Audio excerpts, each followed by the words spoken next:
네, 여러분 반갑습니다. 김갈렙입니다. 아마도 요 민수기에 나오는 갈렙은 좀 호리호리한 갈렙이지 않았을까? 저는 좀 부어있는 갈렙입니다. 자, 오늘은 우리 샤바트에 오신 분들을 환영합니다. 오늘 우리 이 샬라 알레카 주간에 우리가 오늘 말씀을 전할 텐데, 저희가 오늘 이 샬라 알레카에 대한 토라 포션의 말씀을 전하지는 않을 거예요. 왜냐하면 이 토라 포션에 대한 내용은 저희가 이제 저희 카톡방 그리고 온라인 성도방에서 매일 나누고 있기 때문에 토라 포션을 나누기를 원하시는 분들은 온라인 성도방으로 오셔서 그 온라인 성도방에서 함께 토라 포션을 나누기를 소망합니다. 오늘은 이 토라 포션에 대한 내용을 나누는 것보다 이제 토라 포션 내용이 민수기에 대한 내용인데, 이 민수기 내용 안에 있는 내용 중에서 보통 많은 사람들이 잘 인지하지 못하는 부분을 제가 오늘 같이 나누고자 합니다. 자, 여기 지금 그림이 보이시죠? 그림. 이 그림 보면서 어떤 느낌이 드세요? 뭔가 좀 사람들이 모여 있는데 사람들이 좀 밑으로 좀 걸어 내려가는 그런 느낌을 좀 받지 않나요? 그런데 전체적으로 그림은 위로 향하는 이미지를 받는 거죠. 만약에 내가 이 그림 안에서 한 사람을 더 추가할 거다라고 생각해서 한 사람을 더 넣으면 아마 우리는 어떤 사람을 넣을까요? 한 사람을 내가 더 추가해 넣는다. 그러면 이 그림 안에 어디에 어떤 식으로 우리가 사람을 추가하겠냐고. 아마도 대다수 사람들은 잘 모르겠지만 이렇게 사람들이 다 정자세로 서 있기 때문에 자기도 정달아서 정자세로 아마 사람을 넣지 않을까요? 아마 뭐 뒤통수로 보이거나 옆모습을 넣을 사람은 잘 없을 것 같아요. 왠지 좀 넣자니까 좀 찝찝하잖아. 그렇죠? 그러니까 아마도 많은 사람들이 아무 데나 넣어도 되지만 많은 사람들이 이 화살표 안에 사람들을 좀 집어넣으려고 하지 않을까. 맞죠? 그러니까 우리는 분명하게 뭔가 사람을 넣을 수 있을 때 아무 데나 넣어도 되지만 우리가 의도치 않게 본능적으로 우리 안에 이렇게 뭔가 해야 될 것 같다라는 어떤 그런 심리적 압박을 받는다는 거죠. 그러면서 내가 누군가 추가할 때 나도 모르게 이 그림이 의도하는 바에 맞춰서 내가 맞춰간다는 거죠. 나는 전혀 정확하게 뭘 어떻게 하는 건 아니지만은 자연적으로 인지하지 못하는 사이에 어떤 의도를 따라가게 된다는 거죠. 맞죠? 이게 오늘 우리가 얘기할 선동에 대한 얘기예요. 선동. 자, 오늘 주제는 선동하는 자 그리고 선동당하는 자에 대한 내용을 하려고 합니다. 일반 교회에서 잘 다루지 않는 얘기, 우리가 실제로 잘 들어보지 못한 내용이죠. 근데 하나님께서 분명히 이 시간에 이 얘기를 아마 하게 하신 줄 믿습니다. 그래서 오늘 어떤 얘기가 이루어질지 하나님의 뜻인 줄 알고 함께 잘 받아먹는 우리들 되기를 소망합니다. 자, 이제 그러면 본격적으로 시작해 보겠습니다. 자, 이번 주 토라 포션 주간이 샬라을 했죠. 이 샬라라는 이 단어를 아는 게 너무 중요해요. 토라 포션은 이 토라 포션의 주제 단어에 맞춰서 그 성경의 말씀을 이해하는 거예요. 그래서 이번 주 주간은 샬라어 주간이었기 때문에 그 샬라어 주제에 맞춰서 말씀을 이해하는 것들이 너무나 중요하죠. 이 샬라어라는 단어의 원형이 샬라어예요. 샬라어. 이 샬라어가 히브리어인데 이 샬라어가 어떤 뜻을 가지고 있냐면 보내다, 떠나게 하다, 던지다라는 뜻을 가지고 있습니다. 그래서 이 토라 포션 안에 들어있는 본문의 내용을 읽어보면 하나님께서 명령하셔서 정탐꾼을 가나안 땅으로 보내는 내용이 나오는 거죠. 이 내용 안에 샬라라는 주제가 들어있다는 거죠. 자, 오늘은 토라 포션에 대한 얘기를 할 건 아니니까 이 샬라라는 이 단어를 헬라어로 헬라어로 번역을 하면, 그러니까 대체를 하면 아포스텔로라는 단어로 대체할 수 있어요. 이 아포스텔로라는 단어는 똑같이 보내다, 떼어내다, 쫓다라는 뜻을 가지고 있는 거죠. 그러니까 결과적으로는 샬라라는 단어와 아포스텔레오라는 단어가 똑같다는 거죠. 이 아포스텔로라는 단어에서 아포스톨로스라는 단어가 파생되어 나와요. 이 아포스톨로스라는 이 단어가 보내심 받은 자 혹은 하나님의 어떤 사자, 대사 이런 뜻을 가지고 있거든요. 근데 이 단어를 우리는 한국 번역을 할 때 사도라고 번역을 해요. 사도. 자, 그러면 사도, 우리들이 생각하는 사도는 어떤 사람이에요? 우리들이 생각하는 사도. 자, 성경 안에 사도도 누가 있죠? 사도 바울. 또 요한, 예수와의 제자들을 우리들이 대부분 사도라고 생각한다는 거죠. 세례 요한 사도 맞습니까? 모를까요? 자, 대부분 사람들이 사도라고 하면 우리는 어떻게 생각하냐면, 뭔가 좀 특별한 사람, 뭔가 좀 특별한 능력이 있는 사람으로 우리들이 생각을 한다는 거죠. 그럼 우리가 이 시점에서 질문을 하나 해보자는 거죠. 자, 사도. 지금 시대에도 사도가 있을까요? 혹은 내가 사도가 될 수 있을까요? 여러분들이 사도가 될 수 있을까요? 있겠지요? 아직은 모르는 것 같은데. 근데 이 질문을 하게 되면 많은 사람들이 뭘 생각하냐면 신사도 운동을 생각을 해요. 이 질문에 관해서. 이 신사도 운동이 어떤 거냐면 1900년경에 아프리카에서 이제 일어난 어떤 운동이라고 보시면 되는데, 이 신사도 운동이 은사주의와 많이 밀접한 연결이 되어 있어요. 그러면서 실제로 일어난 거는 1900년경이지만 실제로 활성화된 거는 1970년대 이후부터 활성화됐다고 생각하시면 되시고, 이 신사도 운동이 활성화되면서 성령 사역도 함께 함께 퍼져나갔어요. 그래서 이 신사도 운동을 주도하는 제 리더격을 이 피터 와그너라는 사람이 있는데, 이 피터 와그너라는 사람은 신학자이기도 하고 대학 교수이기도 하고, 이 피터 와그너라는 사람이 어떤 단체를 설립을 했어요. 그 단체가 우리가 익숙하게 들어본 WLI, 와그너 사역연구소, 이런 연구원, 이런 어떤 WLI 단체에 지금도 우리 대한민국 안에 이 WLI 소속되어 있는 교회들도 많고, 많은 우리가 흔히 말하는 성령 사역자들이 WLI 어떤 바운드리 안에서 사역을 많이 한다는 거죠. 그래서 이 WLI 이 피터 와그너가 전했던 가르침에 대한 가르침을 받다 보면 우리들에게 성령 사역이 필요하다. 왜? 예수와와 예수와의 제자들, 그 외 다른 어떤 우리 말하는 사도라고 하는 자들이 어떤 성령 사역들을 많이 행했으니까 지금도 우리가 성령을 받은 우리이기 때문에 우리의 성령 사역을 할 수 있다. 맞죠? 그리고 성령 사역을 하다 보면 우리가 흔히 말하는 오중직임 안에 어떤 하나님의 직분들이 좀 부러진다. 그러다 보면 이 자연적으로 어떤 사도적인 직분도 함께 부러진다. 그래서 지금도 여전히 사도가 존재하고, 사도라기보다는 사도적 직분을 가진, 직임을 가진 자들이 많이 일어난다라고 얘기를 하는 거죠. 그래서 성령 사역과 어떤 사도는 밀접한 연결이 있고, 혹은 사도가 되기 위해서는 반드시 성령 사역을 해야 된다라는 인식을 한다는 거죠. 맞죠? 우리가 지금까지 대부분 그렇게 이해하고 있지 않나요? 근데 이 가르침에 대해서 기존의 전통 신학을 하고 계신 분들은 좀 마음이 어려운 거예요. 왜냐면 기존의 정통 신학을 하고 계셨던 분들은 자기들의 지금까지 성령 사역을 이렇게 막 활성화시키지 않았었거든요. 오히려 어떤 말씀 중심으로 지금까지 말씀에 더 깊이 연구하고 기도하는 어떤 그런 신앙을 더 가졌다는 거죠.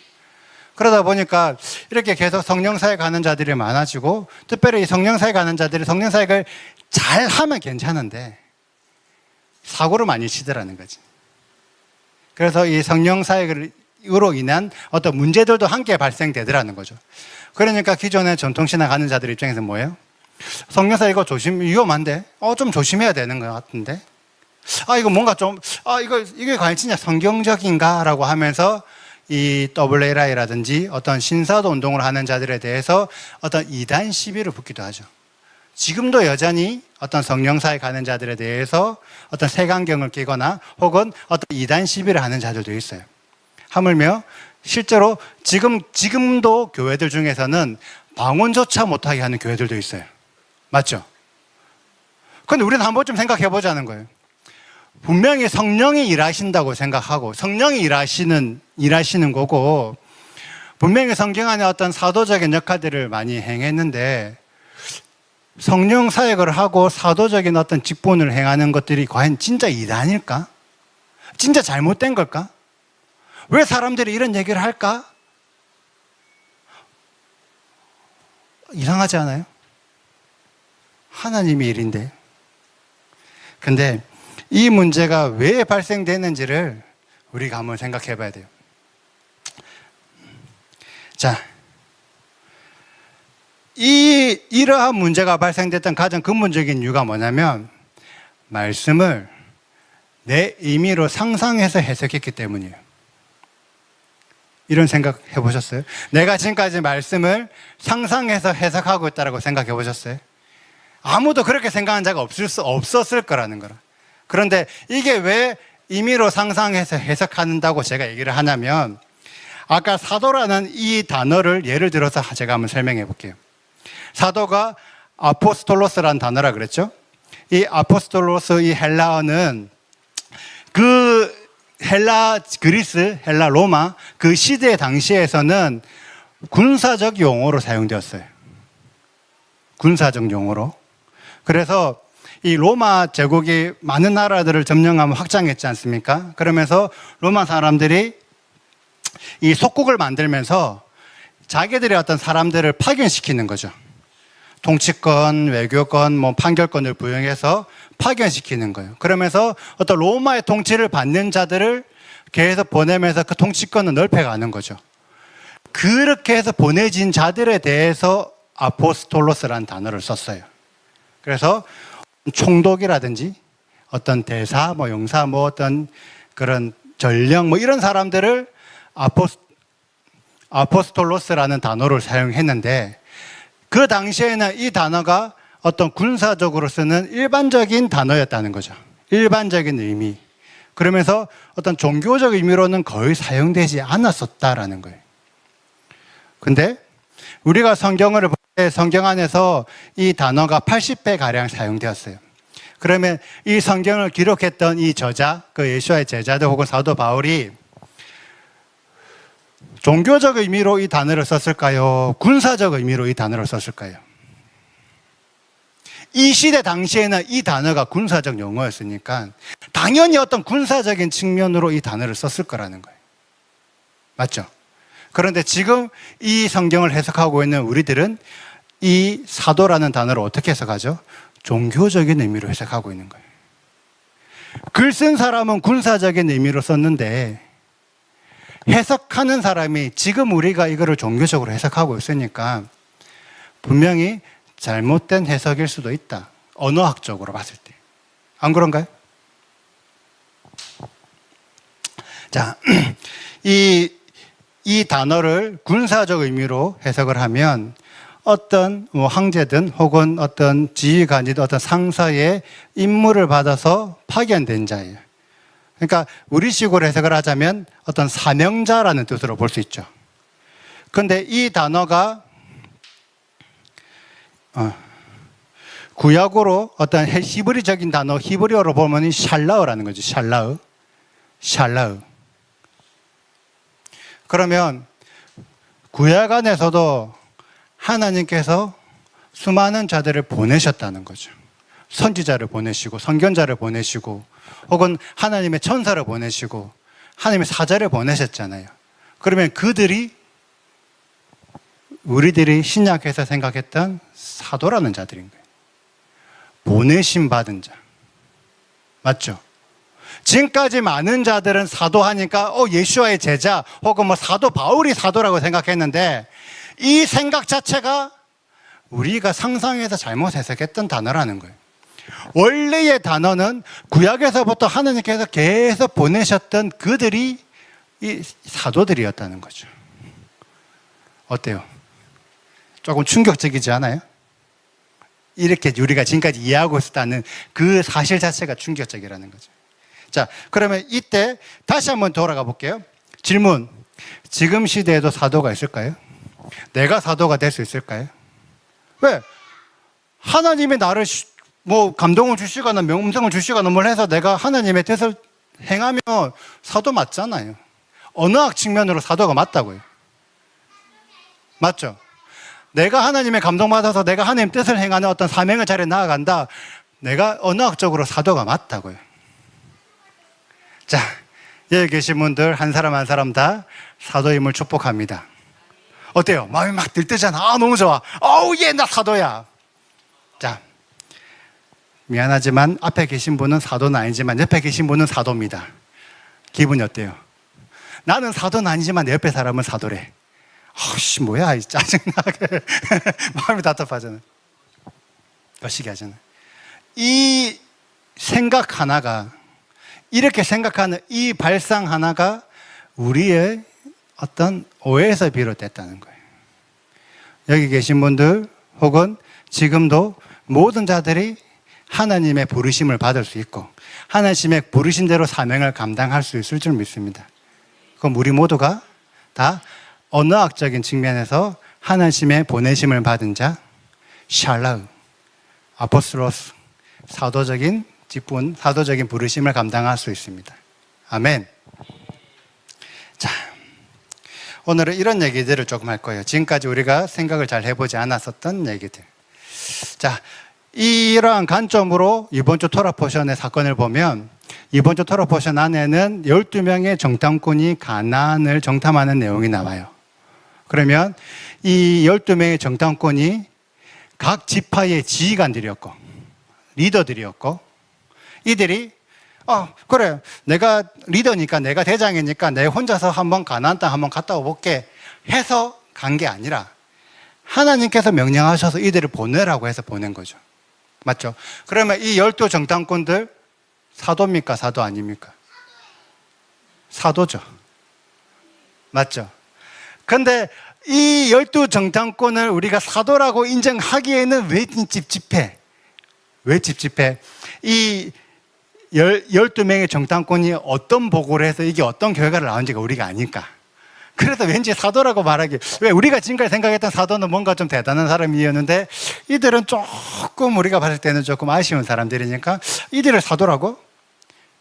하지만 언어학 측면으로는 분명히 이들이 하나님의 보내심 받은 자들, 사도적인 직분을 감당하는 자들이 맞다는 거죠. 근데 이들이 진짜 사도라면 어떤 사명을 감당했었어야 되죠. 근데 이들이 그 사명을 감당하지 못했기 때문에 그게 아쉬운 거예요. 맞죠? 이들이 어떻게 사명을 감당하지 못했는지가 이들의 정탐 보고에서 나오는 거죠.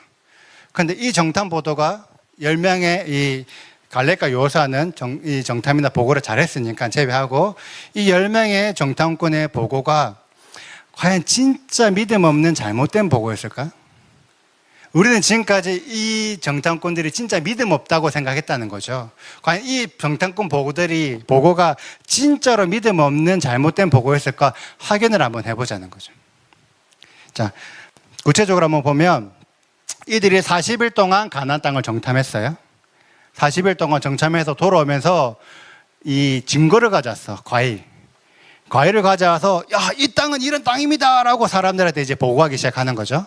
그래서 어떻게 보고하냐면 이 땅은 적과 꿀이 땅이 흐르는 그러니까 적과 꿀이 흐르는 아주 좋은 땅이다, 풍족한 땅이다. 맞죠? 과일이 증거를 보냈으니까. 그러면서 근데 그 땅의 주민은 강하고 성읍들이 있는데 엄청 견고하고 크다. 그리고 그 땅에는 아낙 자손이 있다. 그리고 이 아말렉 사람은 남방 땅에 있고 헷 사람과 여부스와 아무리는 산지에 거주하고 가나안은 해변과 요단에 거주하더라. 틀린 말입니까? 너무나 다 맞는 말이에요. 믿음 있는 김단우 축복합니다. 다음 세대 믿음 있음을 축복합니다. 자, 정답권은 너무나 맞는 너무 팩트, 너무나 정확한 얘기를 보고를 한 거예요. 맞죠? 이 말 중에 틀린 말 있어요? 하나도 없어요. 너무 맞는 보고를 한 거예요. 이게 왜 믿음 없는 보고냐고. 아니라고, 정확한 보고라고. 근데 이 보고에 대해서 갈렙이 뭐라고 말하냐면 저 땅이 어떤 땅인지는 그다지 중요하지 않아. 왜? 그냥 하나님이 가라 했으면 가면 되지. 저 땅이 어떤 땅인지가 뭐가 중요해? 그냥 올라가자. 왜? 하나님의 명령하셨으니까 올라가자. 그러니까 갈렙은 사명을 내세웠죠. 우리가 올라가기만 하면 하나님이 약속하셨기 때문에 그 땅 취할 수 있다, 이길 수 있다. 그러니까 함께 정탐했던 10명의 정탐꾼들이 뭐라고 말해요? 저들과 싸우자고? 뭔가 좀 무서운데? 그러면서 그때부터 그들이 무슨 얘기를 하기 시작하냐면 우리는 올라가서 그 백성들을 치지 못할 것이다. 그들이 우리보다 강하다. 그 땅 생각보다 별로 안 좋은 땅이야. 그 땅에 이 네피림 후손 아낙 자손이 있는데 그들에 비하면 우리는 메뚜기 같다. 이 얘기를 하기 시작하는 거예요. 근데 이 얘기가 팩트입니까? 추측입니까? 믿음 있으면 축복합니다. 추측이죠. 왜? 데이터가 없잖아. 이들과 싸워봤냐고. 안 싸워봤다고. 그냥 내 생각에 뭔가 두려운 거예요. 내가 싸워보지 않은 거야. 그래서 이 보고는 진실, 팩트의 보고지만 이 보고는 상상의 보고인 거예요. 이 상상이라는 단어를 이 어학사전에 찾아보면 실제로 경험하지 않은 사건이나 사물들을 마음속으로 생각하는 거죠. 중요한 거니까요. 실제로 경험하지 않은, 검증되지 않았다는 거예요. 이들의 이 상상의 말은 검증되지 않는 말인 거예요. 자, 그러면 이 말을 우리가 한번 검증해 봅시다. 과연 진짜 이 이스라엘과 네피림 후손 아낙 자손과 싸우면은 과연 진짜로 아낙 자손이 이기고 이스라엘 지냐? 사례들을 봐야지. 검증을 해봐야지. 데이터가 있어야지. 실제로 데이터가 있는지 검증을 해보니까 여호수아가 아낙 사람들을 멸절시켰죠. 그리고 이스라엘 땅에서 다 쫓아내고 하나도 남지 않은 거예요. 그러니까 이스라엘 쫓겨나니까 가사와 가드나 아수돗에 조금만 남아있는 거예요. 여호수아와 아낙 사람들 싸웠어요. 누가 이겼어요? 여호수아 이겼어요. 갈렙, 아낙 소생들 셋의 아이만 달매 싸웠어요. 누가 이겼어요? 갈렙이 이겼어요. 다윗과 골리앗이 가드 사람이거든요. 왜 가드 사람이냐면 쫓겨나서 가드로 갔으니까. 다윗과 골리앗 싸움은 누가 이겼죠? 다윗이 이겼죠. 다윗의 부하들이 걔 4명 싸웠어요. 다 다윗의 부하들이 이겼어요. 자, 이제는 객관적인 데이터가 나왔다는 거죠. 이스라엘과 네피림의 자손, 아낙 자손 싸우면 누가 이겨요? 이스라엘이 이겨요. 정확한 데이터가 있다고. 근데 이들은 데이터에 근거하지 않는 얘기인 거죠. 정확한 자료가 없다는 거지. 그렇기 때문에 이 말을 상상이라는 거예요. 상상. 내 생각으로 만들어낸 망상. 근거 없는 얘기. 자, 이 근거 없는 얘기를 이스라엘 백성들이 들었어요. 마음이 어때요? 슬프죠. 그래서 이들이 잘못 넘어갔구나. 그래서 이 얘기 들었던 이 이스라엘 백성들이 너무 슬펐어요. 그래서 울었어요. 밤새도록 울었어요. 이 우는 게 잘못이에요? 슬픈 얘기를 들었어. 울 수도 있잖아요. 하나님의 이 운 거를 가지고 하나님이 책망하실까요? 하나님 우리에게 이 희노애락 모든 감정을 만드신 분인데 어떤 힘든 얘기, 어려운 얘기, 슬픈 얘기 들었다고 너 왜 울어? 너 그거 죄야? 너 잘못해서 이렇게 하진 않으시겠죠? 충분히 울 수도 있어. 근데 문제는 뭐냐면 이 우는 과정 안에 일부의 이스라엘 사람들이 우리 어차피 저 사람들과 싸워서 못 이기니까 우리가 그냥 애굽으로 돌아가자. 이제부터 이 이스라엘 백성들 안에서 애굽으로 돌아가자고 말을 하는 자가 나오기 시작한 거예요. 그러면서 그들이 뭐라 말하냐면 우리가 다른 지휘관 한 명을 세우자. 그리고 애굽으로 돌아가자. 이 얘기들이 이스라엘 백성들 안에 돌기 시작했어요. 진짜로 돌아갈까? 아니야. 그래도 하나님이 가라 했는데 그래도 가나? 돌아가면 안 되지. 있어야지. 아니야. 그래도 애굽으로 돌아가자. 근데 이게 있으면 죽는다. 이런 얘기들을 하기 시작하니까 사람들 마음에 불안이 싹트기 시작하고 이 생각까지는 할 수 있지만 행동으로 이제는 실제적으로 모세와 아론을 돌로 치려고 하기까지 나오는 거예요. 이게 증거예요. 백성들이 사람들을 선동하는 말을 하기 시작합니다. 그리고 백성들이 그 말에 선동되기 시작해요. 그러면서 이제는 이 선동된 것들이 행동으로까지 나오기 시작합니다. 하나님이 그 행동이, 그 선동된 것들이 죄라고 얘기하는 거예요. 그런데 이 선동이 왜 됐냐? 검증되지 않은 상상 때문에 선동됐다는 거죠. 팩트가 아니라고, 진실이 아니라고, 데이터가 없다고. 근데 그 말에 우리가 속고 있는 거예요. 그래서 하나님이 원하시는 방향과 반대 방향의 결과를 냈기 때문에 이 말이 선동이 되는 거예요. 선동이란 단어를 다시 한번 찾아보면 남을 부추겨 어떤 일이나 행동을 하도록, 나서도록 한다는 거죠. 행동으로까지 결과적으로 드러난다는 거죠. 그게 선동이라는 거예요. 자, 이스라엘 백성들이 선동당했어요. 그러니까 하나님이 뭐라고 말해요? 너희 말이 내게 들린 대로 내가 너희에게 행하리라. 정탐꾼의 말대로 하나님이 하셨나요? 아니거든요. 이스라엘 백성들이 자기들이 말을 한 거예요. 선동당한 이스라엘 백성들이 자기 입에서 나왔던 그 말대로 하나님이 하신다는 거예요. 그래서 이런 선동되는 말을 한 자들은 뭐라고 말하냐면 하나님을 원망하는 자들이고, 이 원망하는 자들은 결단코 가나안 땅에 들어가지 못한다. 20세 이상 계수된 자, 특별히 원망한 자. 근데 이 원망한 자가 실제로는 이스라엘 전부라는 거예요. 그래서 가나안 땅에 들어가지 못한다. 한 번쯤 생각, 진짜 이스라엘 백성 전부 다 하나님을 원망했을까요? 진짜 이스라엘 백성들 전부가 다 하나님한테, 그러니까 정탐꾼의 말을 듣고 선동됐을까요? 다, 내가 그냥 가나안 안 가고 내 애굽으로 돌아갈래. 모두가 다 이 얘기에 찬성했을까요? 보자는 거죠. 이스라엘 백성이 그 당시에 몇 명이냐면, 민수기 1장에 보면 계수를 하는데 이 60만 3,550명이에요. 이 60만 3,550명 중에서 여호수아와 갈렙을 제외하니까 60만 3,548명. 맞죠? 이 60만 3,548명이 고작 10명한테 다 선동당했을까요? 그것도 하루 만에? 거의 불가능하죠. 실제로 모든 이스라엘 백성들이 다 선동당하진 않았을 거라는 거죠. 추측, 물론 팩트는 그러니까 이제 알 수는 없지만, 다만 우리가 지금까지 아는 어떤 공동체의 어떤 패턴, 패러다임들을 보면 선동하는 자는 일부의 소수라는 거예요.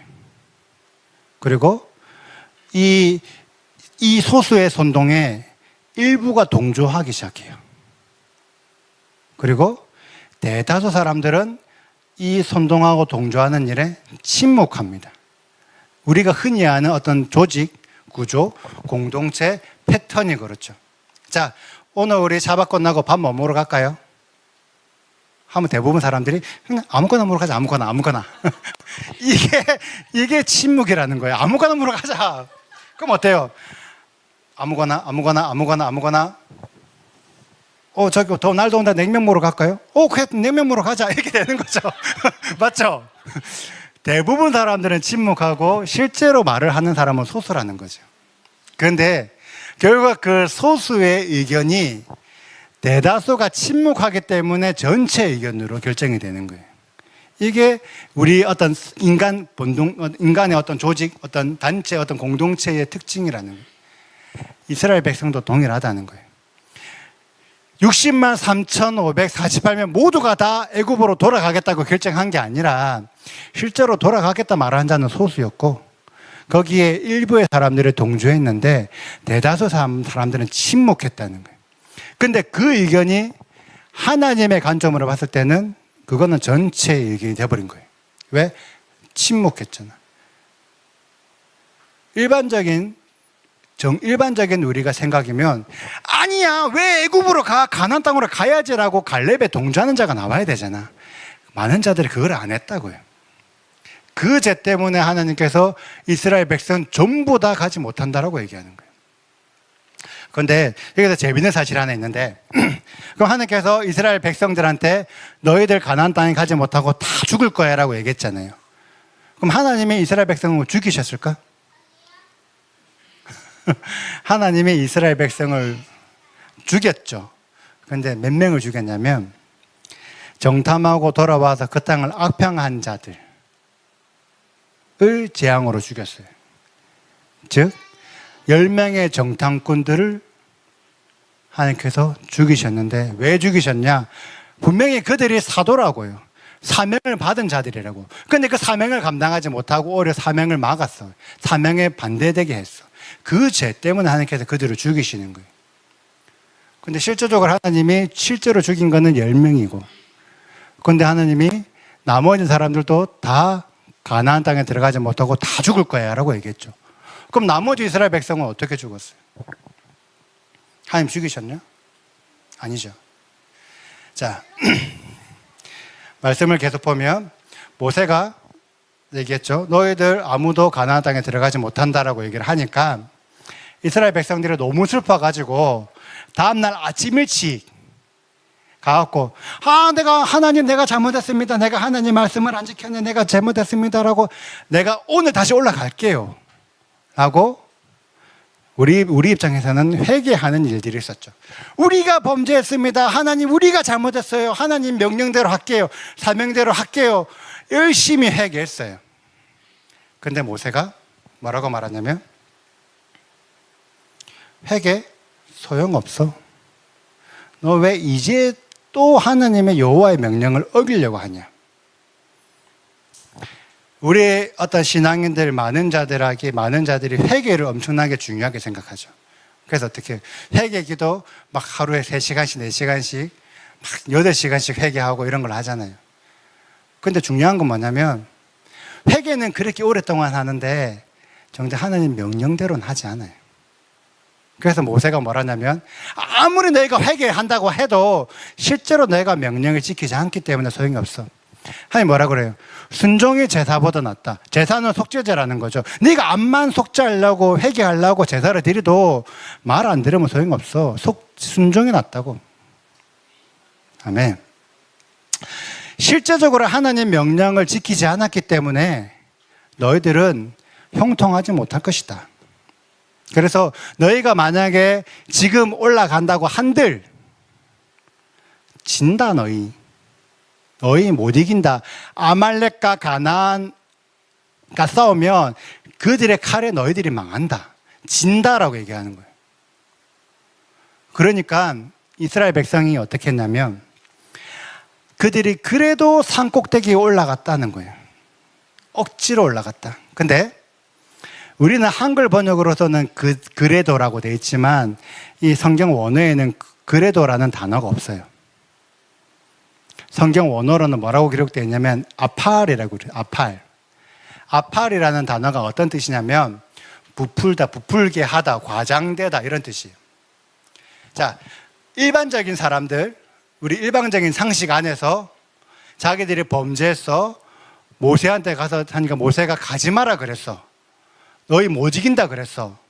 그러면 우리는 어떻게 할 것 같아요? 일반적인 사람들은 진짜 잘못했기 때문에 올라갈지 말아야 될지를 망설일 거예요. 왜? 하나님의 대리자라고 하는 모세가 올라가지 말라고 말렸기 때문에. 뭐라고 말렸냐면 여호와가 너희와 함께하지 않아. 그럼 대부분 사람들은 올라가야 되나 말아야 되나 어쩌겠나 저쩌겠나 하면서 망설일 때 그때 누군가가 그들의 마음을 부풀리게 하기 시작합니다. 모세는 못 올라간다고 하지만 아니야. 우리 봐. 사람 수가 몇 명인데 싸워서 이길 수 있어. 또 누군가가 선동하기 시작하는 거예요. 야, 여호와 하나님 없어도 우리가 사람 수가 몇 명인데 우리가 이기지. 왜? 가자. 내만 믿고 따라와 라고 그들 중에서 누군가 선동하기 시작한 거예요. 그래서 그들 마음이 부풀기 시작하는 거예요. 그들 마음이 과장되기 시작하는 거예요. 그래, 우리가 이길 수 있지. 그럼 무시하고 가보자. 그래서 그 선동 때문에 올라갔다가 아말렉과 가나안 사람들한테 져서 호르마까지 이르렀다. 호르마라는 단어는 뜻은 진멸, 괴멸 이런 뜻이에요.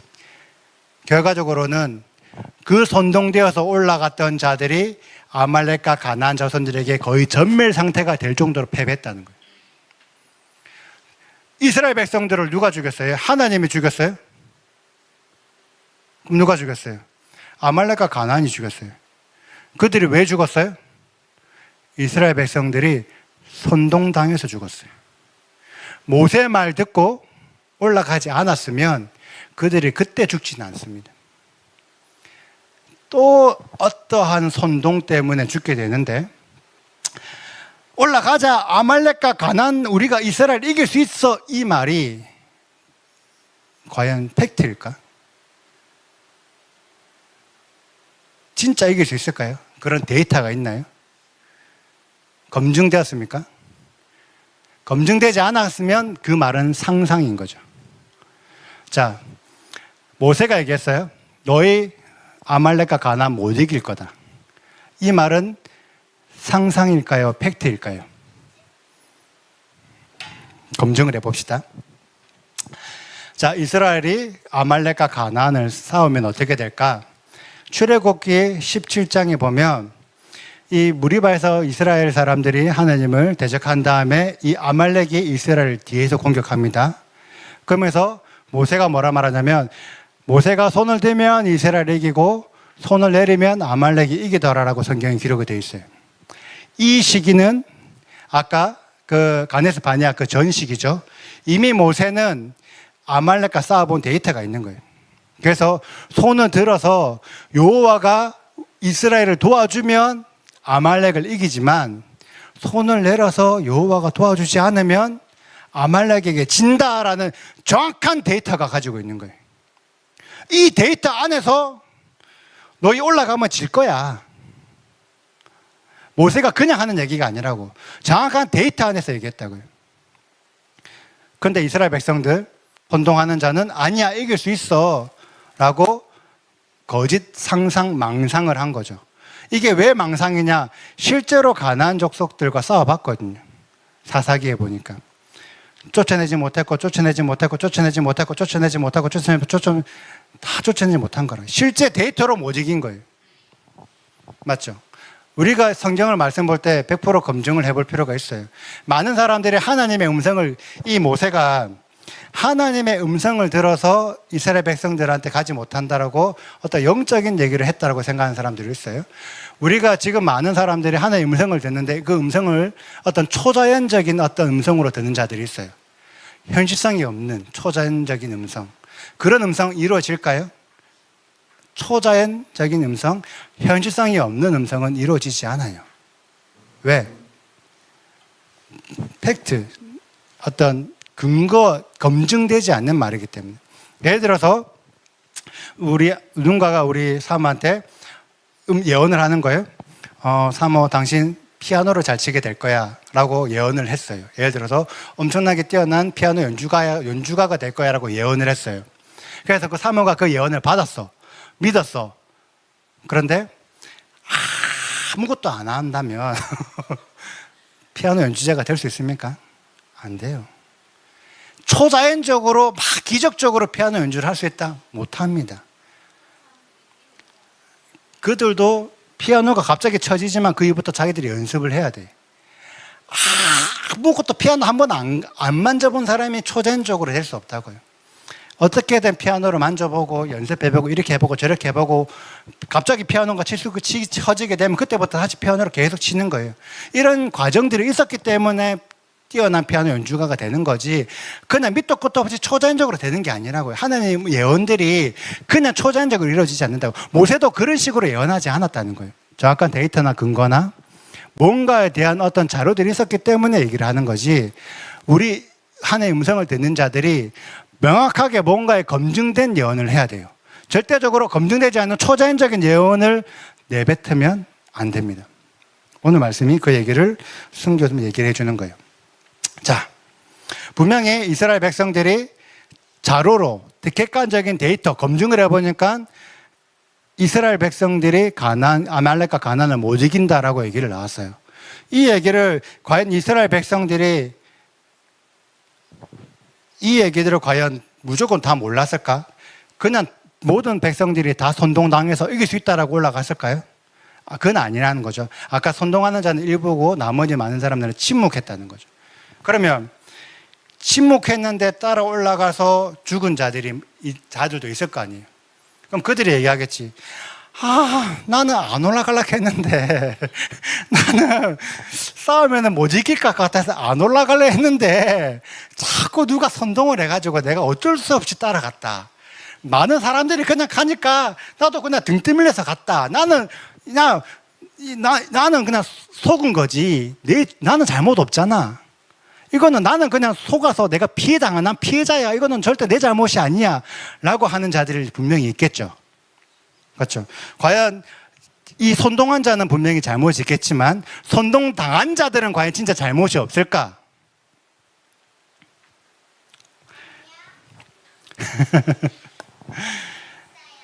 선동당한 자들은 팩트를 체크하지 않았다는 거죠. 데이터를 검증하지 않았다는 거죠. 그렇게 해서 그들이 생기는 열매가 어떤 열매가 맺어질까?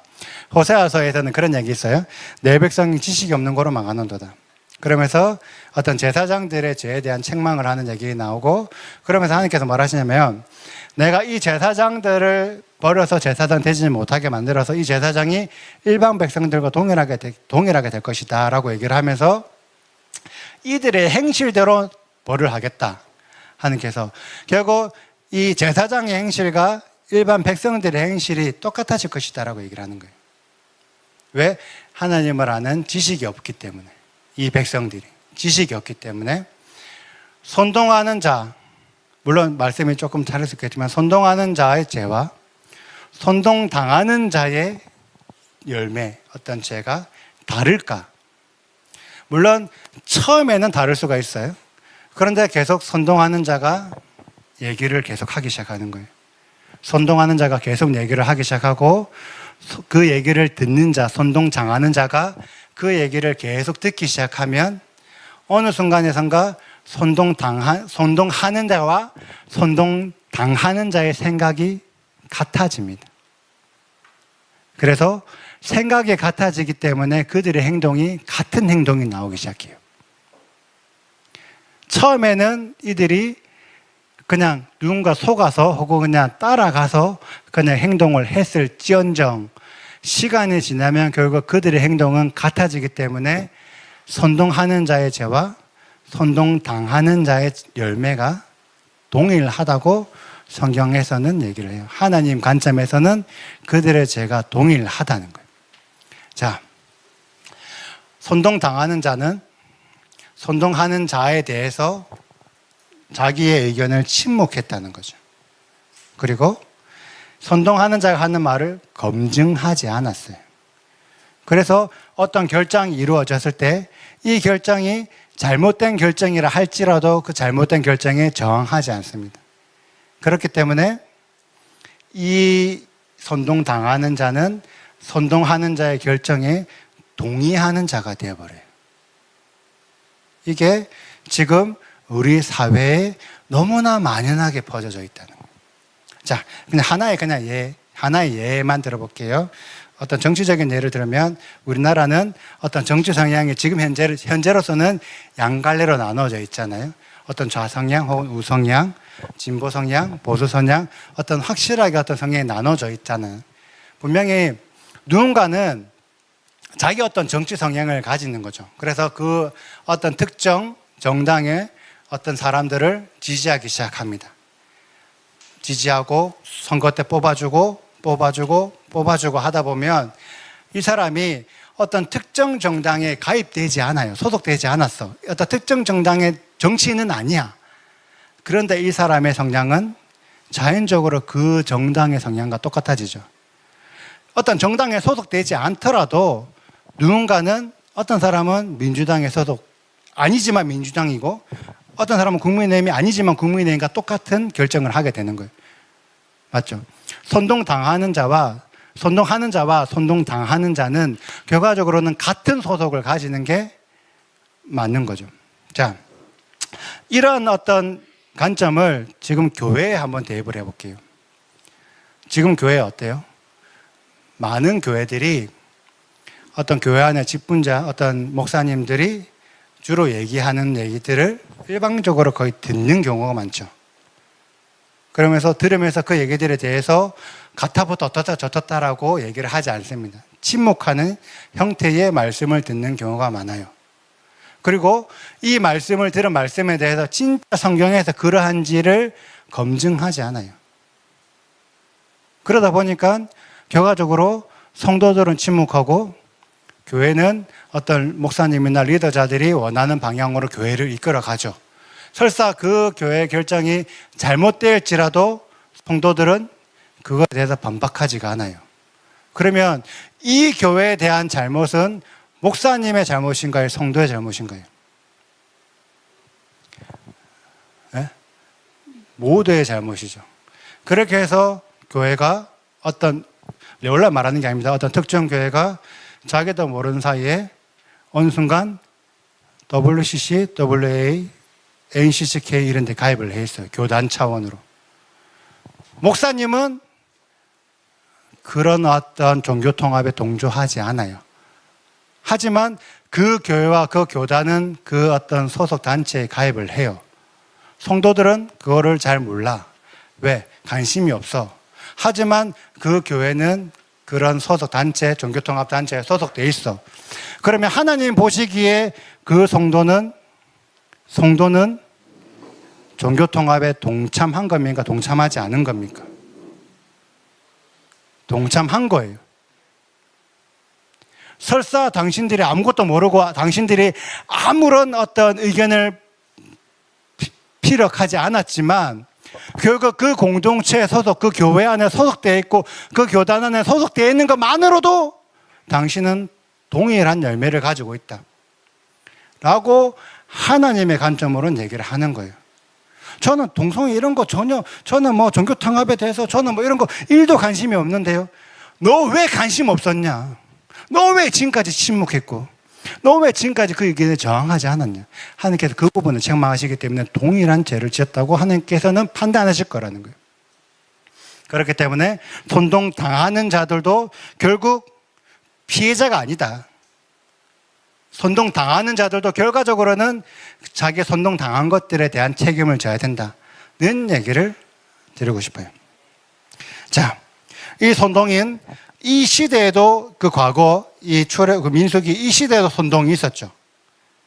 지금도 선동하는 일들이 있죠. 미래도 있죠. 예수와 시대에는 당연히 있죠. 그래서 예수와께서 많은 선동하는 일을 당하셨어요. 자, 예수와께서 어떤 선동하는 일을 당하셨냐면 마태복음 4장에 보면 일단은 첫 번째 사단에게 시험을 당하셨죠. 그러니까 사단에게 시험을 당하는데 사단이 어떤 행동을 요구를 하죠.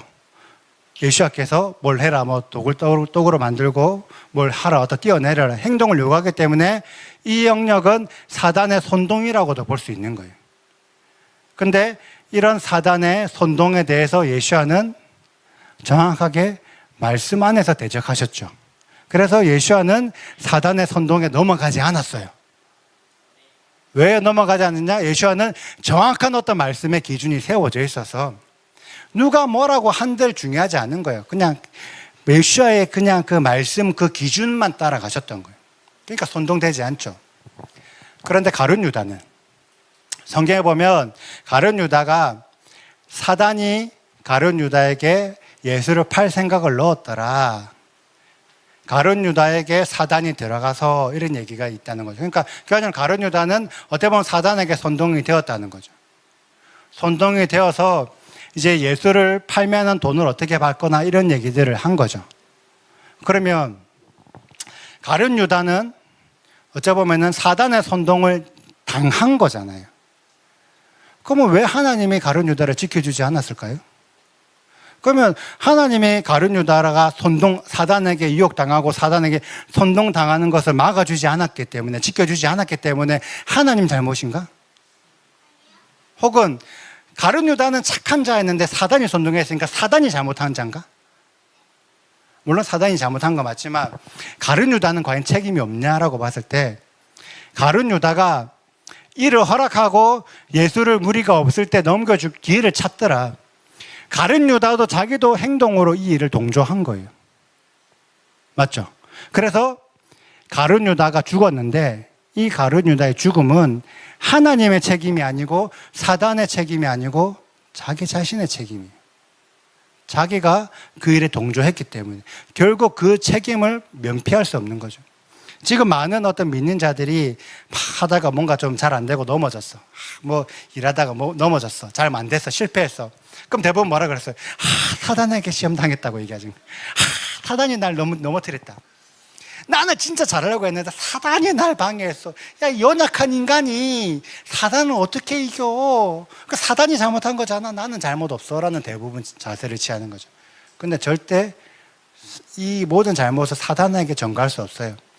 내가 그 일에 동조했고 내가 그 행동을 옮겼기 때문에 결국 사단에게 넘어질지언정 그 행동에 대한 책임은 누가 진다? 내가 지는 거예요. 내가 예수와처럼 정확하게 말씀의 기준이 세워져 있지 않음으로 넘어진 거예요. 내가 그 행동에 동조했기 때문에 가룟 유다가 죽은 것도 누군가가 죽인 게 아니라 자기가 목매어서 죽은 거예요. 결국에는 그 모든 책임은 본인이 지는 게 맞다. 설사 연약한 인간이라 할지라도 하나님을 원망하지 않는 우리들이 되어야 할 줄 믿습니다. 자, 예수께서 또 다른 이 선동을 당하셨죠. 계속 선동을 여러 번 당하셨는데 사두개파 바리새파들한테도 선동 당하고 여러 번 시험을 당하셨는데 이 예수께서 마지막 때에도 이 가룟 유다가 예수를 팔면서 또 다른 선동이 일어나 또 한 번의 큰 선동이 일어난다는 거죠. 그래서 이 예수께서 잡혀서 사내들인 공회에 끌려가고 결과적으로는 총독 빌라도에게까지 왔죠. 그런데 총독 빌라도가 보니까 한만 봐도 이 잡혀온 예수아가 특별하게 뭔가 우리가 죄가 아닌 것 같은 거지. 죄가 명목이 아닌 것 같은 거지. 그래서 마음으로는 계속 좀 풀어주고자 하는 마음이 있었어요. 그래서 어떤 명절 때 누군가 풀어줘야 되는데 내가 누구를 풀어줄까? 바나바를 바라바를 풀어줄까? 예수아를 풀어줄까라고 백성들에게 선택의 기회를 던졌죠. 그때 백성들에게 대사장과 장로들이 백성들을 선동하기 시작합니다. 그래서 이 선동 때문에 예수를 죽이자라고 선동을 했고 백성들이 그 일에 동조해서 바라바를 풀어달라고 자기들이 결정을 내렸어요. 그 일에 대해서 빌라도는 이거는 도무지 아닌 것 같은데 로마에서 누군가를 죽이고 싶어도 로마는 철저하게 법치주의이기 때문에 법에 합당하지 않으면 죽일 수 없거든요. 엄밀히 말하자면. 그래서 이게 참 죽이기가 너무 애매한 거야. 그래서 그냥 몇 대 때려서 풀어주려고 했었어. 근데 백성들이 너무 선동되는 거예요. 너무 선동돼갖고 너무 소리도 지르고 도저히 이 예수아를 어떻게 하지 않으면 안을 지경까지 돼버린 거죠. 그래서 빌라도가 어쩔 수 없이 나는 풀어줘야 된다 생각하지만 너희들 때문에 내가 예수아를 죽이는 결정을 하겠다라는 뭔가의 액션을 취하죠. 그에 대해서 백성들이 뭐라고 했어요? 급히 우리와 우리 자손에게 돌리라! 그러면서 결과적으로 예수아가 십자가에 죽는 일까지 나아갔다는 거죠. 이때 모든 이스라엘 백성들이 예수아를 죽이는 거에 다 동참했을까요? 많은 어떤 학자들 입장에서는 예루살렘에는 일반적인 시기에는 한 3만 명에서 많게는 5만 명 정도 있었다고 얘기를 해요. 그러다가 어떤 명절 때, 절기 때는 적게는 몇십에서 많게는 몇백만 명까지 순간적으로 몰려든다. 평상시는 한 3만 명 정도다. 이 정도 그냥 우리가 추정을 하거든요. 그럼 이 시대에 예를 들어서 3만 명 모두가 다 예수아를 죽이기로 결정했을까요? 그건 아닐 거라는 거죠. 이 처형장에 모여있는 선동당하는 이 사람들 3만 명에 비하면 어떤 일부의 이스라엘 백성들이 예수아를 죽이는 그 일에 결정을 하죠. 이 과정 안에서 예수아가 죄가 없다는 것을 제사장들이 알았을까요? 몰랐을까요? 분명히 알죠. 왜? 이미 사내들인 공회에서 한번 신문을 했거든. 죄가 없는 걸 알지만 억지로 뒤집어 씌워가지고 신성모독이라는 죄를 뒤집어 씌웠잖아요. 그때 많은 제사장들은 그 일에 침묵한 거예요. 억지로 죄가 뒤집어 씌는 것을 침묵하고, 백성들은 억지로 죄가 뒤집어 씌는 그 죄를 진짜 죄가 맞는지 아닌지 검증하지 않았어요. 그러면서 그냥 선동당했어요. 이 자들은 결과적으로는 이스라엘 전체 사회 안에서는 일부, 소수의 사람인데, 하나님 관점으로는 이들에 대한 모든 것들을 침묵하고 동조했기 때문에 이스라엘 전체가 죄를 지었다라고 판단하는 거예요. 그래서 그 이후로부터 이스라엘 사회는 유대 로마 전쟁이 일어나기도 하고 로마의 핍박을 받기도 하고 계속 지금까지도 민족 자체가 계속 힘든 시간을 갖고 있는 거죠. 분명히 모든 사람들이 예수를 죽이는 거에 동조하지 않았다고. 근데 그 모든 죄는 모든 전체에게도 똑같이 부여가 되는 거죠. 결과적으로 우리가 어떤 누군가의 선동에 대해서 우리가 면피할 수 없어요. 성경 안에서는 분명히 그 죄가, 그 잘못이, 그 책임이 나머지 사람에게도 똑같이 전가된다, 똑같이 부여된다라고 성경은 말하고 있는 거죠. 그러면 분명히 예수와께서도 어떤 선동당하는 일이 있었고, 예수와 제자들과 사도 바울에도 똑같이 선동하는 일이 있어요. 그래서 제자들도 똑같이 선동을 당합니다. 그런데 결과가 조금씩 달라요. 어떻게 다르냐면, 사도 바울이, 제자들이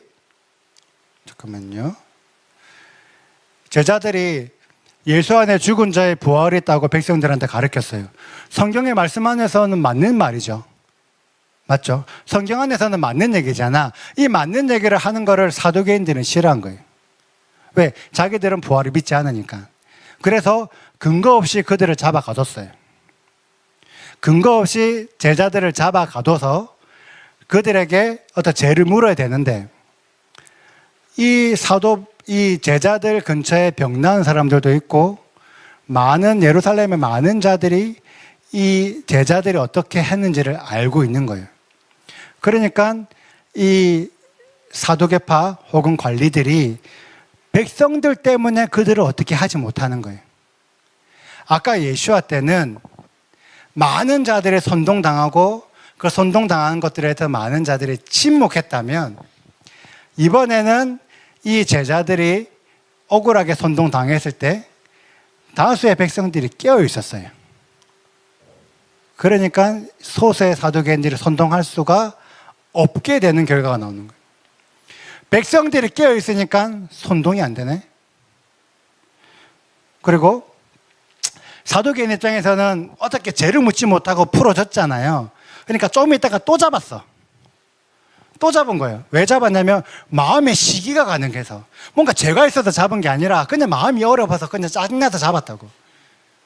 잡았는데 이번에는 여호와의 사자가 풀어주는 거예요. 하나님이 풀어주기를 원하는 거예요. 그 상황에서 이들이 풀려난 다음에 다시 여전히 성전에서 하나님의 말씀을 가르치고 있으니까 이번에는 성전 맡은 자들이 강제로도 어떻게 못하는 거예요. 왜? 백성들이 깨어있어서 백성들이 어떻게 반란을 일으킬까 봐, 어떻게 할까 봐. 그럴 때 바리새파인 어떤 가말리엘이, 이는 백성에게 존경받는 자가, 너희들 제자들 함부로 손대지 마라. 이게 사람의 일이면 무너질 건데 하나님 일인데 너희가 방해하면 안 된다. 자, 일부의 백성이 깨어있고 소수의 침묵하지 않는 자가 있으니까 또 선동이 안 되는 거예요. 그리고 사도 바울도 여러 번 어떤 선동을 당했죠.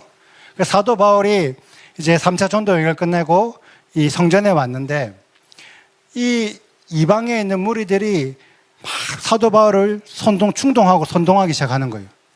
그런데 명분이 뭐냐면, 이 이스라엘 사람들과 율법을 비방하여 율법 지키지 말라고 가르치고 있다. 그리고 이 이방인을 성전에 들어가게 했다라고 검증되지 않는 모함으로 선동하기 시작하는 거죠.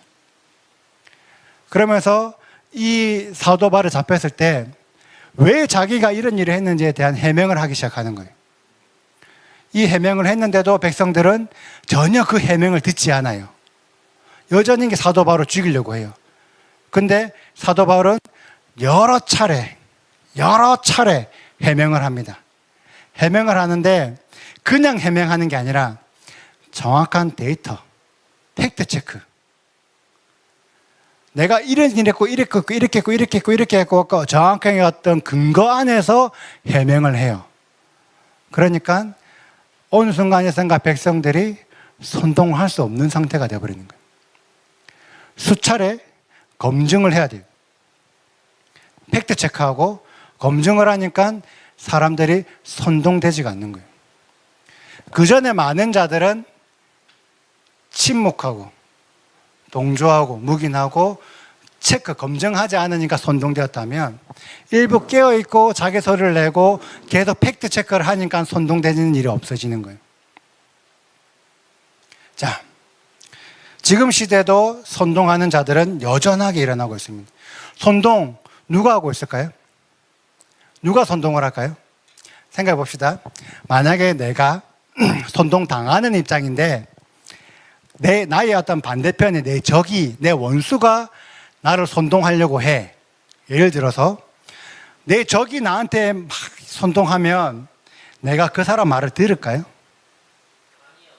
아마도 안 듣겠죠. 내 적이니까, 내 원수니까. 어떻게 해요? 쓸데없는 얘기하지 마라. 뭐라고 하노? 말도 안 되는 소리 하지 마라. 처음부터 그냥 비판하고 아예 안 들어. 과잉적인 비판을 하면서 그냥 아예 차단, 배제시켜버립니다.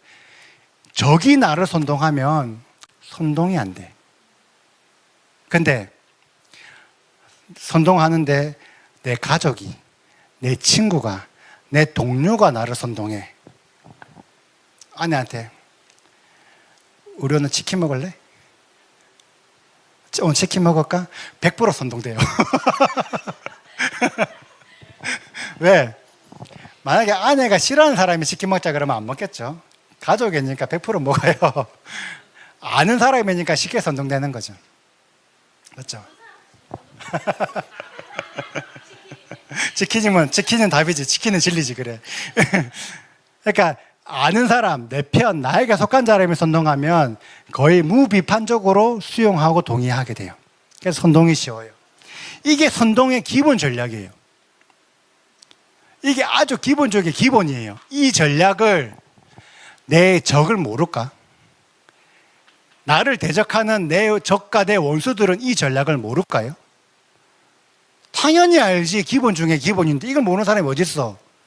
그러니까 어떻게 해요? 내 적들이 내 편에 스파이를 심어. 첩자를 보내는 거죠. 그래서 적이 나를 선동하는 게 아니라 내 편에서 선동하는 일이 일어나는 거예요. 아까 민수기에 나왔던 이 일화를 보면 이스라엘 백성들이 선동하니까 그 땅으로 올라가는 거예요. 아말렉이나 가나안 사람이 야 올라와라 한다고 올라가냐고. 안 올라간다고. 내 편에서 선동하니까 따라 올라간다고. 동조된다고. 이게 기본 원리고 이 전략을 적들도 너무나 잘 알고 있는 거예요. 그래서 선동을 할 때 누가 선동하냐면 적이 선동하는 게 아니라 내 편에 숨어있는 스파이들이 선동한다고. 이 일들이 지금 대한민국에 일어나고 있습니다. 대한민국은 지금 현재 북한이란 대치관계에 있죠. 그러면 북한은 대한민국에 간첩을 보내죠. 근데 많은 자들이 야 지금 시대에 무슨 간첩이고 지금 시대는 간첩이 없다 야. 대한민국 안에 간첩이 얼마나 많은데. 누구지? 국정원이든 어느 막 여러 기관에서 간첩에 대한 어떤 북한 공작에 대한 어떤 자금에 대한 수수에 여러 가지 증거들을 제시하는데도 불구하고 정작 지금도 많은 대한민국 국민들은 침묵해요. 지금 간첩이 어딨노 지금 시대에. 지금 적게는 몇십만, 많게는 몇백만 명의 간첩이 대한민국에 득실득실합니다.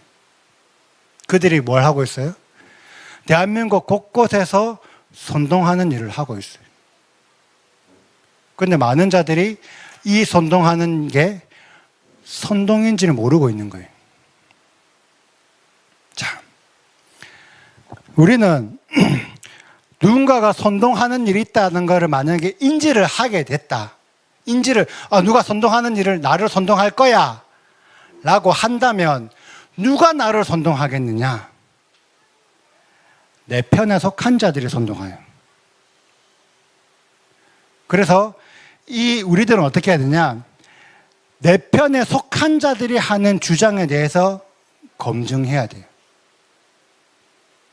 왜? 선동은 누가 하냐?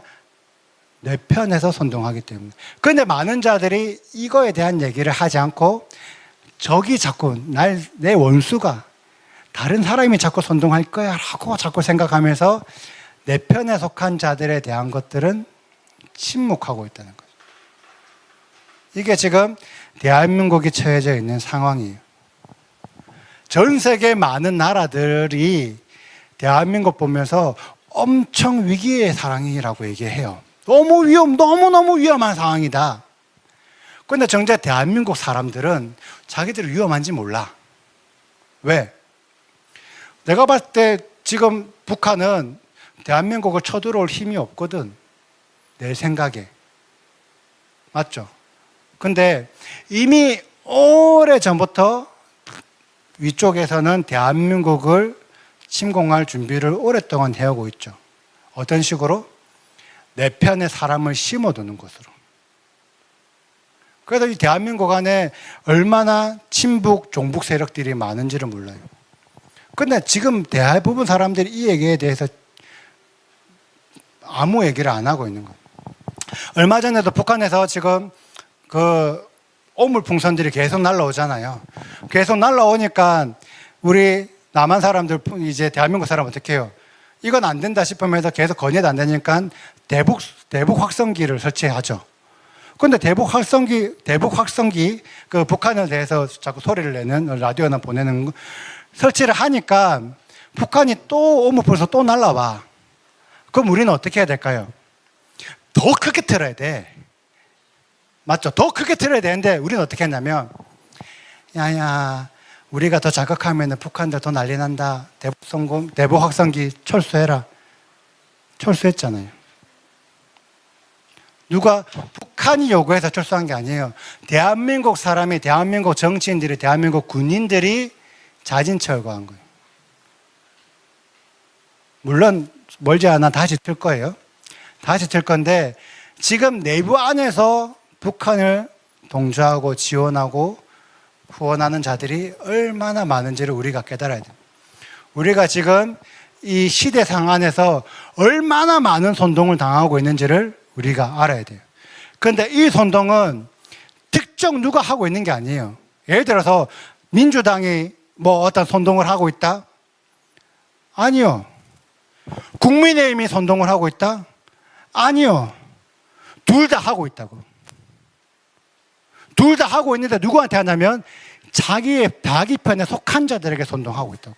민주당은 민주당 속한 자들을 자꾸 유혹하고 자기 뜻에 따르도록 만들고 있고, 국민의힘이 속한 자는 자꾸 국민의힘 속한 자들을 따르고 있다고. 그래서 일반 백성들은 어때요?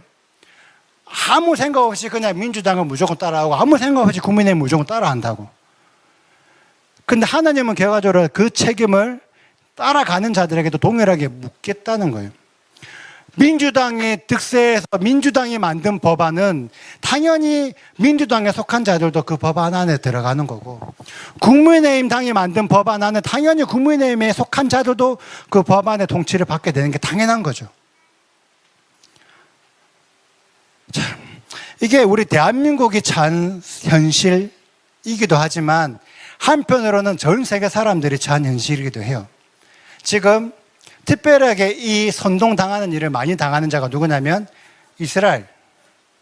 얼마 전에 이제 이 헤즈볼라에서 그 가자인가? 아무튼 헤즈볼라인가? 아니 가자인가?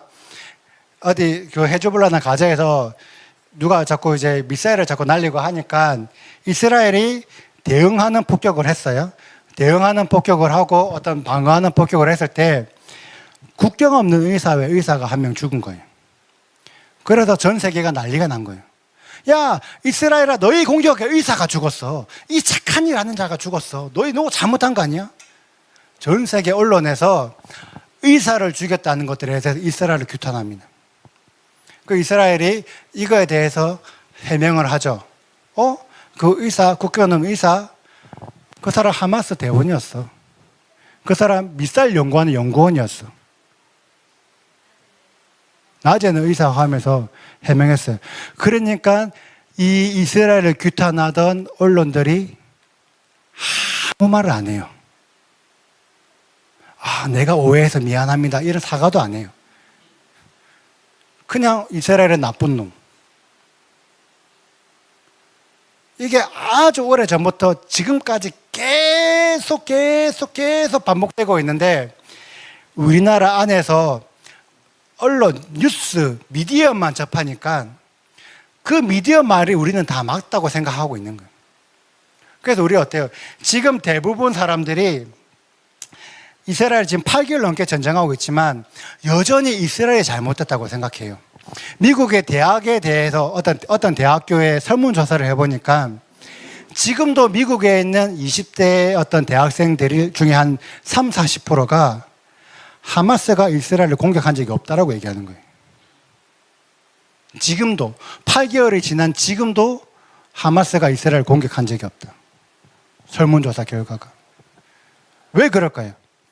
그들은 미국 안에서 자기가 듣고 싶은 자기를 선동해주는 기사들만, 얘기들만 계속 듣고 있는 거예요. 계속 선동당하고 있는 거예요. 계속. 이런 일들이 지금 전 세계적으로 펼쳐져 있는데 어느 누구도 내가 선동당하고 있다고 생각하지 않고 있는 게 문제인 거죠. 이 선동당하는 게 과연 교회 안에는 없겠냐는 거예요. 전 세계가 이렇게 선동이 막 만연해 있는데 과연 교회 안에는 선동하는 일이 없을까? 교회 안에 어마어마한 선동이 있어요.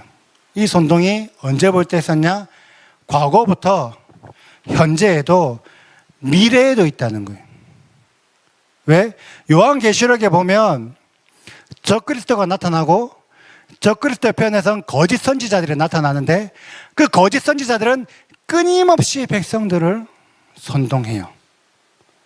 그래서 무슨 일이 생기냐면 두 증인이 하나님의 진리를 선포했을 때 백성들이, 전 세계 백성들이 괴로워해요. 하나님의 진리, 하나님의 능력을 행하는데 전 세계 백성들이 괴로워하고 적그리스도가 두 증인을 죽이니까 야, 너무 잘했다, 너무 잘했다 잔치하고 있어. 두 증인 너무 잘 죽였어. 전 세계가 잔치한다고. 왜? 전 세계가 적그리스도와 거짓 선지자들에게 선동되어 있거든, 그때는 이미. 그래서 두 증인 활동하는 자들이 그들 눈에는 적인 거예요. 분명히 성경 안에 그런 일이 일어날 거라고 분명히 기록이 되어 있는데 왜 교회 안에 선동하는 일이 없다라고 생각하냐고요. 그건 아니라는 거예요. 오래전부터 지금도 마지막 끝때까지 항상 교회 안에 선동하는 일들이 있어 왔어요. 지금 현재로도 여러 가지의 교회 안에 우리들이 인식하고 있는 문제들이 많이 있죠. 그런데 이 많은 문제들에 대해서 교회 안에 소속되어 있는 성도들이 검증해봤냐? 이 문제가, 이 일들이 진짜 맞는지 생각이라도 해봤냐? 잘 모르겠어. 모르면 질문이라도 해봤냐? 많은 성도들이 어떤 생각, 어떤 그 교회 안에서 전통적으로 내려오는 그 많은 어떤 선동되어져 왔던 어떤 가르침에 대해서 아무도 질문하지 않고 계속 침묵하고 있는 거예요. 왜? 누군가가 뭔가 물어보는 거예요. 목사님, 이거 뭔가 좀 이상한데요? 이거 맞아요? 라고 말을 하면, 이거 질문을 하면 교회 안에 어떤 목사님들이나 이분들 뭐라고 하냐면, 야, 그거 당연히 맞지. 너 그거 몰라? 너 아니라고 생각해? 아니라고 생각하는 그 순간 너 2단, 3단, 4단이야. 너 4단이 미혹돼서 그래. 당연히 맞지. 그러니까 성도들은 더 말을 못하고 더 침묵하고 그냥 우리 목사님 말이 맞는갑다. 목사님, 이런 분위기로 흘러왔다는 거예요. 진짜 우리는 이 교회 안에서부터 내가 진짜 선동되어 왔는지 아닌지를 점검해야 돼요. 검증해야 돼요. 왜 검증해야 되냐? 내가 검증하지 않으면 어떻게 될까요? 내가 검증하지 않기 때문에 마지막 때가 돼서 진짜 새 예루살렘 앞에 목전에서 백보자 심판이 열려요. 내가 검증하지 않았기 때문에 하나님이 직접 검증하시는 거예요. 너 지금까지 이렇게 믿어왔는데 이거 진짜 맞아? 무슨 근거로? 성경 안에서 근거를 찾아봐. 왜 이게 법적으로 왜 맞는지 이 명분을 찾아봐. 하나님의 변론하신다니까요. 예수야 믿으면 구원받아. 왜? 무슨 명분으로? 무슨 근거로? 우리가 그거에 대해서 한 번도 의심하지 않는 거예요. 물론 예수야 믿으면 구원받죠. 왜? 어떤 검증으로? 믿음으로 구원받고 행위로 구원받지 못한다. 행위 구원은 아니야. 검증해봤냐고요. 우리 안에 너무나 많은 가르침들에 대해서 우리들이 진짜 검증해야 돼요. 왜? 하나님이 그거를 원하시고 만약에 검증하지 않은 자를 새 예루살렘에 영원한 생명을 누리는 그 나라에 드릴 수가 있냐? 잘못된 믿음을 가진 자들이 영원한 생명을 누리는 것을 하나님이 허락하실까요? 아니라고. 너 이 부분 잘못됐기 때문에 너 하나님 나라에 들어가지 못해가 그게 하나님의 성품 아니에요? 공의와 정의. 그래서 지금 우리가 우리의 믿음을 검증해야 돼요. 모르면 찾아보고 질문하고 물어보고 깨닫도록 해야지. 많은 자들이 그냥 넘어가는 거예요. 선동당하지 않을 책임은 다른 누군가에게 있는 게 아니에요. 나에게 있어요. 내가 침묵하지 않고 내가 검증하고 내가 어떤 결론을 내가 정하는 것으로 통해서 선동당하지 않는 거예요. 자, 지금까지 일반 교회에서 지금까지 이런 얘기를 들어보지 않았다는 거죠. 맞죠? 선동에 대한 얘기를 하는 교회가 거의 없죠. 제가 이런 얘기를 왜 했을까요? 제가 왜 오늘 이 시간에 제가 이런 얘기를 했을까요? 왜 사람 마음 어렵게, 왜 불편하게, 왜 이런 얘기를 했냐면 다음 주 토라포션 주제가 고라라서 그래요. 제가 밑도 끝도 없이 그냥 한 게 아니라 이번 주 토라포션의 주제가 샬라우, 보낸다라고 하면 다음 주가 언제인 줄 알아요? 오늘 저녁부터 오늘 저녁부터 다음 주 한 주 동안 하나님이 허락하신 그 시간이 어떤 시간이냐면 고라흐의 시간이라는 거예요. 고라흐의 내용을 보면 고라와 다단과 아비람이 반역하는 얘기가 나와요. 그런데 이 고라가 어떤 사람이냐면 레위인인데 불구하고 제사장의 자리를 탐내는 자, 교만한 자, 그래서 당을 지어서 분열시키는 자, 그리고 모세를 대적하고 결과적으로 하나님을 대적하는 자. 근데 이 고라의 대적으로 성경에 보면 250명이 불태워 죽었어요. 근데 웃긴 게 뭐냐면 고라가 죽고 난 그 다음날 백성들이 모세를 원망하기 시작해요. 모세야, 너 때문에 고라가 죽었어. 니만 아니면 고라랑 우리 지도자들 안 죽었잖아 라면서 또 다른 선동이 일어나서 그 선동 때문에 14,700명이 죽는 거예요. 교만, 분리, 대적하는 자 때문에 250명이 죽었는데 선동 때문에 14,700명이 죽는다고요. 하나님께서 이 세상에 믿는 백성들을 심판하실 때 뭘로 심판하시냐? 재앙으로 심판하시냐? 아니, 선동되는 걸로 심판한다고. 백성들이, 하나님을 믿는 백성들이 적그리스도에게 짐승의 표를 받고 매매하고 경배하고 숭배하는 그 일에 선동되는지 안 되는지를 가지고 심판하신다고요. 그렇기 때문에 선동이 그만큼 중요한데 우리는 지금까지 그 선동에 대해서 1도 생각 안 해보고 있었다는 거죠. 그렇기 때문에 이제는 생각해보자. 왜? 하나님이 허락하신 코라의 시간이니까. 제가 예언 하나 하자면, 분명히 오늘 계신 참석하시는 분 혹은 온라인으로 듣고 계시는 분들의 어떤 삶 속에서 다음 주 한 주 동안 분명히 교만한 자가 일어날 거예요. 분명히 분리시키는 자가 일어날 거예요.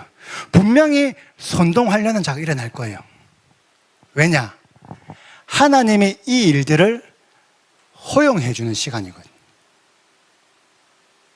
코라의 시간 안에 말씀 안에서 이 일들이 일어날 것들이 명확하게 명시되어 있기 때문에 분명히 우리 주변에 이런 자들이 일어날 거예요. 근데 이런 일들이 왜 일어나는지 몰라. 그러면은 우리는 상당수 우리가 교만해지고 우리가 분리되고 우리가 선동된다는 거예요. 이거는 제 예언이 아니라 말씀에 기록되어 있기 때문에 하나님의 예언이 되는 거예요. 다음 한 주 동안 한번 체크해 보세요. 검증해 보세요. 그런 일들이 우리 주변 삶 속에 내 가족이든 혹은 내 직장이든 아니면 어떤 TV나 언론이든 우리나라든 어떤 세계에서든 이런 일들이 일어나는지 안 일어나는지를 우리가 한번 확인해 봅시다.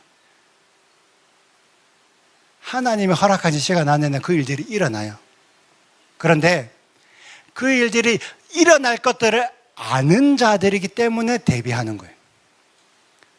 아, 이런 일이 일어나구나. 이렇구나, 이렇구나, 저렇구나, 저렇구나, 어떻구나. 근데 어떻게 하는 자들이 그 일에 휩쓸려 가지 않냐면 제사장과 레위인들을 휩쓸려 가지 않아요.